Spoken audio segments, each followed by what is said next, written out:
1 Peter 2:15. We're going to fly through this, talking about the will of God. Today we're going to talk about God's will for us to silence foolish men. It's God's will for us to silence foolish men. 1 Peter 2:15, for such is the will of God, that by doing right you may silence the ignorance of foolish men. So we live in this interesting time where education is both highly praised and yet ignorance is also held aloft as well. Honestly, though, this has always kind of been throughout history, but it tended to be divided. You had the rural and you had the urban, that is the city and the country. Put that in North Georgia language. The educated city folk would look down on the uneducated rural folk, but then you had the country folk would look at the city folk as unable to survive on their own. They were, I guess you could call it, world dumb. They weren't world wise. It was, well, these people don't know, these country bumpkins don't know how to argue philosophy. Well, man, these city folk don't know how to saddle a horse. So it's one of those where it's always a fight of education. The fact is that the divide is still here today, because cities are viewed as the highest achievement. Like New York is considered to be paradise on earth. Spoiler, it's not. But the country is classified as dangerous. Like, oh man, we can't go down there. That's basically deliverance. You're going to hear banjos down in there. But the fact is that without both types of people, one, without the city folks, we would never have higher learning, because without a college, you can't have a college town. But without the country folk, we don't have anything to eat. So if you can't farm in a city. So one thing that was highly praised in the ancient Greek and Roman world was wisdom. Philosophers would gain a sponsorship from a wealthy aristocrat, and they would spend their days teaching their views on society, astrology, humanity, whatever. I wish someone would sponsor us today. That would be real nice, but that's rare. But the problem is that as we get smarter, we also tend to get dumber. We've all noticed that. You get, it's kind of a trope on TV where you see the scientist who gets too caught up in the ability to do something, and he never asks the question of, should I really be doing this? Kind of like, I guess the best example would be Dr. Frankenstein. Well, man, I'm going to create a monster. Well, I mean, should you really be digging up bodies? 2 Timothy 3:7, it details it plainly. It says people are always learning, but they're never able to come to the knowledge of the truth. We want to use science to understand the world, but we reject the God of science. Most people don't understand that basically all scientists up until the 1700s were Christians. All of them. And it's funny how we still use their laws. We want to build rockets and explore the stars, but we reject the God of the cosmos. We even want the ability to control life itself. We want to clone, we want to make our own life, but the best that we can do is fertilize eggs using the methods that God used, and the fact is that we don't really know how to make life as well as we know how to end it. I won't take that any farther. We get so knowledgeable, but we reject wisdom. So when 1 Peter was written, the emperor of Rome, it was a man named Nero. And Nero, he was known for a lot of accomplishments. The guy gets a bad rap, but he actually has a lot of accomplishments. He studied poetry, music, painting, and sculpture. So he was an artsy guy. Not only that, Nero was a singer, and he played this instrument called the kithara. And it's this early type of lyre or like an early harp, but it's a little different it's actually a very early form of guitar. And that word is actually where we get the word guitar. You can kind of hear it. Guitar, right? Guitar. So he was shredding Van Halen in the Roman Empire there. Not only that, he was an Olympic competitor in the 67 Olympic Games. He won everything he was in because people were afraid to beat the emperor. His chariot broke down during the chariot race, and he still somehow won it because they said, well, you know, if his chariot hadn't broke down, he would have won, though. So he is a a gold star Olympic athlete. That would be like us giving all the gold medals to Biden. I mean, don't want to. He can chop my head off. Not only that, another accomplishment he had an affair with a married woman. His mother told him that that's probably not a good idea, so he killed her. We'll just put that up there with those accomplishments. And then his most well-known is that in 64, the year 64, fire broke out in Rome. Rome was broken into 14 districts. It destroyed 3 of them, damaged 7. So basically all of Rome was hit. And the rumor, even that early, was that Nero put on his stage garb, because, he liked to be in plays, and strummed on his lyre on the roof where it was burned. People tend to say he played the flute or the violin, but the violin wasn't even invented by then. But they're saying that he played his guitarra and watched Rome burn. Well, one of the reasons why I think that rumor was justified is that how Nero responded to that rumor. He didn't come out and say, no, I didn't do that. Let's get together and build a city. His response was, the Christians did it. The Christians made the fire. Casting blame. Well, who casts blame? Somebody that's guilty. So early Christians historians, they claimed that it was actually Nero who killed Peter and who killed Paul. So chances are it was the same guy who, just to get the blame off of himself for the burning of Rome, put it onto the Christians, killed the 2 biggest names in first century Christianity. That's the context in which 1 Peter 2 was written. Peter says in verses 13 to 15, I won't read them all for the sake of time, so we can just really push through this really quickly. But Peter says to submit yourself to every human institution for the Lord's sake. You know what? Let me pull it up and let's read through. I said I wasn't going to do it, but we're going to do it. We're going to pull up 1 Peter here too and read what he says, because it's, in this day and age, it's actually very, very important. Submit yourself for the Lord's sake to every human institution, whether to a king as the one in authority, or to governors as sent by him for the punishment of evildoers and the praise of those that do right, for such is the will of God, that by doing those things you will silence ignorance.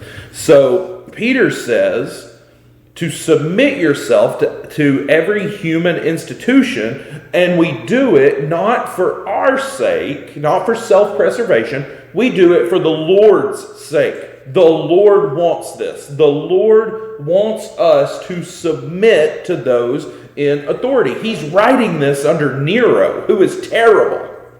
And God probably orchestrated that for a reason. Hey, this is about as bad as it gets. Submit to your government. So Peter then goes on and he defines the institutions that he speaks of. He says the king, that's one in authority. For us, that would translate to something like an American president, the Senate, the House of Representatives, the big wigs, the big leagues.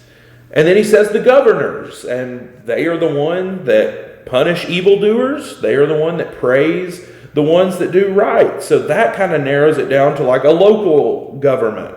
So for us, it would be like the mayor, the county seat, those that are more in control of our local government, our law enforcement that would be going around. Christians were well known for not hassling the soldiers, not hassling the law. that was around, because Peter says, obey them, because their job is to punish evildoers, but to praise the ones that do rightly. We call those law-abiding citizens. The trick is, if we're law-abiding citizens, we don't get arrested until, of course, it comes down on Christianity, but we're still called to obey. Paul never shanked a soldier as he was getting arrested. What Paul did was got thrown in prison, and then he started singing hymns and converted all the guards. So a better way to go is getting a new mission field. So there's this theory that I want to talk to you about. It's called sphere sovereignty. And some will call it the doctrine of the spheres of authority. I wouldn't go so far as to say it's a doctrine. I'm here just to say it's a theory, but I do think it's a very good theory that we should live by. And it states this. It says that there's three spheres with one encompassing sphere, and each is responsible by God to manage their own sphere. So what I'm going to do is I'm going to draw this out for you so that we can have a big image. So we've got this big sphere here, and this is God's sphere. So God is in control and has authority over all this. Well, in this sphere, there's three different spheres. As we can see, God has control over all of these. What are these three spheres? Government, church, and family. Government would be like the United States government, the government of the state of Georgia, the government of Catoosa County, Dade County, Walker County, wherever we're at. That's the government. The church would be, first off, the church as a whole, the invisible church. Also, that goes down to your local church. So your church has authority, and then your family. Men are called as high priests of their houses. The family has a certain sphere of authority. And what you see here is that this government does not have authority over the church. The church does not have authority over the government. The government doesn't have authority over the family outside the realm of the government. But the family also doesn't have authority over the government. I can't go make laws that will benefit my family because that's out of my realm. The family does not have governing authority over a church, but one does have authority over all three. That would be God. So I know that sounds a little confusing, so let's break it down. Government has the authority to wield the sword, to punish evildoers, and to reward good. The family does not have that authority. For example, if someone wrongs my children, I can't go kill them. I don't have that authority to be that justice. Who does have that authority? The government. The government can arrest that person and pass sentence on that person for their crime. I don't get to be the judge, jury, and executioner, nor does the church. The church does not have the authority to do that, to pass judgment on life sentences. The church has a spiritual authority with religious ceremony, with counseling. Their realm is kind of weddings, funerals, things of that sort. That is an authority that the government should not have. The government should not be dictating your spirituality or your religion. That is the church's realm of authority. Another realm of authority of the church, which is a very sore subject for me, is welfare. The church is responsible for taking care of the poor. The church, the New Testament church, is responsible for taking care of widows. The New Testament church is responsible for taking care of church members. that is an authority that we should never have given up to a government, because the government cannot handle a welfare state, whereas a church is equipped for that exact purpose, taking care of your local community and your people in there. Next, we have families. You have the high priesthood of the father, who is the spiritual leader of his family, and the discipline of his family. The church is not responsible for whooping my kids. That's me. I'm responsible for nurturing my children and raising them up in the fear and admonition of the Lord. That's not the government's responsibility. That's my responsibility. Discipline must be had at home for this responsibility. Now, we have seen overreaches of these, and we see overreaches of these realms of authority all the time. The government tries to reach into the family sector to dictate marriages and children. Think of the Middle Ages when the church took over the government. Man, what came from that? That was bad. That was bad. What about family overreaching? You ever been in a church where it's run by one little family and it's terrible? What about churches that reach into the family sphere and try to dictate what you do with your family? That's called a cult. The government in Canada is trying to push in on the churches, saying what they can and can't teach. And then, of course, the church giving up welfare to the government, which created a problem where suddenly everybody's worse off, and a church, the church used to be the realm of adoptions, and children were adopted. It's impossible, basically impossible, to adopt children now without being individually wealthy. Me and Faith would take kids in. We can't even afford to start the process because we've given over that realm to the government when it's not in their sphere of authority. Wonder why we did it. Who knows? Who knows? It got... I have studied that kind of stuff, and then whenever America was started, government and the church were separate, but they worked together. And then in the last 100 years, it's almost been this movement, which I love Billy Graham. One of his downfalls was getting involved in politics. And what happens is that you get this evangelical presence in politics, which I'm not saying is a bad thing, but what happens now is that people are saying we have to get the influence of religion out of politics and be 100% secular in ideology, which means you can be a politician, but you can't bring your Christianity to the table. Well, that's impossible. That's impossible. But that's where we've kind of pulled to from there. So I'm not sure when this happened, but I know that the government and the church no longer work together in their own spheres. They try to push and pull at each other. And it doesn't work. It just doesn't work. But we see the same theme in each of these sectors, is that when someone encroaches into a sphere of authority that God hasn't granted them, it's a problem. It's detrimental. Peter, in writing this book, which is crazy because Peter will tell you he's not a smart man, but he predicts this stuff, that this stuff's gonna happen. He knows Nero. He knows that Nero is a narcissist. Who else would compete in the Olympics and win every single thing? He knows that Nero wants Rome all about him. I'm pretty sure Nero built a big statue to himself. What's Peter's response? He says, it's God's will for you to be a good citizen anyway. Why? Why would that be? Because by doing right, you silence the ignorance of foolish men.